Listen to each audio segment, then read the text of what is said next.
কমতে শুরু করেছে দেশের উত্তর পশ্চিমাঞ্চলের তিস্তা, ধরলা, দুধকুমার নদ নদীর পানি। ডালিয়া ব্যারেজ পয়েন্টে বিপদসীমার 43 সেন্টিমিটার নিচ দিয়ে পানি প্রবাহিত হচ্ছে। এতে ফুটে উঠেছে লোকালয় ও ফসলি জমির ক্ষতচিহ্ন। এদিকে কুড়িগ্রামের সবকটি নদ নদীর পানিও কমতে শুরু করেছে। তিস্তার পানি কাউনিয়া পয়েন্টে বিপদসীমার 15 সেন্টিমিটার নিচ দিয়ে প্রবাহিত হচ্ছে। বন্যা পূর্বাভাস ও সতর্কীকরণ কেন্দ্র বলছে, পানি কমায় নিম্নাঞ্চলের বিদ্যমান বন্যা পরিস্থিতির উন্নতি হয়েছে। তবে সিরাজগঞ্জের যমুনায় অস্বাভাবিক গতিতে বাড়ছে পানি। গাজীপুরের মেঘাই পয়েন্টে 75 সেন্টিমিটার ও সিরাজগঞ্জ হার্ট পয়েন্টে 64 সেন্টিমিটার বৃদ্ধি পেয়েছে। এতে আতঙ্ক বিরাজ করছে চরাঞ্চলবাসীর মধ্যে।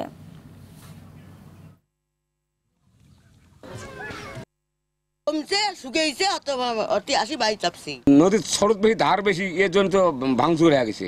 রাস্তাঘাট মানুষ চলতে পারে না। আমার তো কত বাড়ি চলে গেছে, কত জাংলি ভাঙি চুরি চুরমার হয়ে গেছে। দর্শক, বন্যার আরো খবর জানাতে লালমনিরহাট থেকে সরাসরি যুক্ত হচ্ছেন সহকর্মী তন্ময় আহমেদ। নয়ন, তিস্তার পানি কমার সবশেষ কি তথ্য রয়েছে আপনার কাছে, আমাদেরকে বিস্তারিত জানাবেন। সুজানা, গতকাল থেকেই তিস্তা নদীর পানি বিপদসীমার নিচ দিয়ে প্রবাহিত হচ্ছে। আজ সকাল 6টায় বিপদসীমার 43 সেন্টিমিটার নিচ দিয়ে পানি প্রবাহিত হচ্ছিল।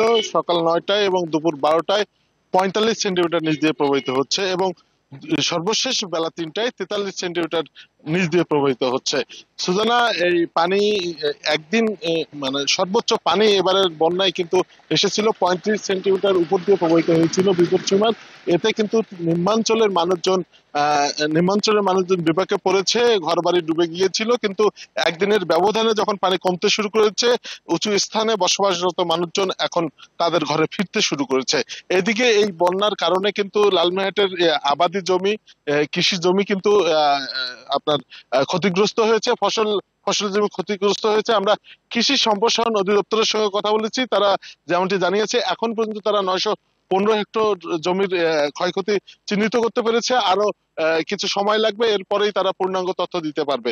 মৎস্য অধিদপ্তর আমাদেরকে জানিয়েছে যে জেলায় 654টি পুকুর ক্ষতিগ্রস্ত হয়েছে। এই 654টি পুকুরের প্রায় 1.5 কোটি টাকার মাছ মৎস্য চাষীরা ক্ষতিগ্রস্ত হয়েছে। তবে এদিকে আমরা যারা ক্ষতিগ্রস্ত হয়েছেন তাদের সঙ্গে কথা বলেছি।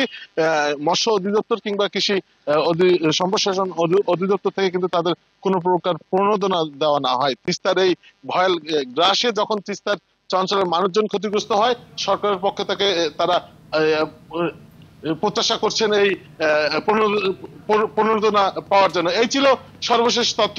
সুজানা, ধন্যবাদ আপনাকে।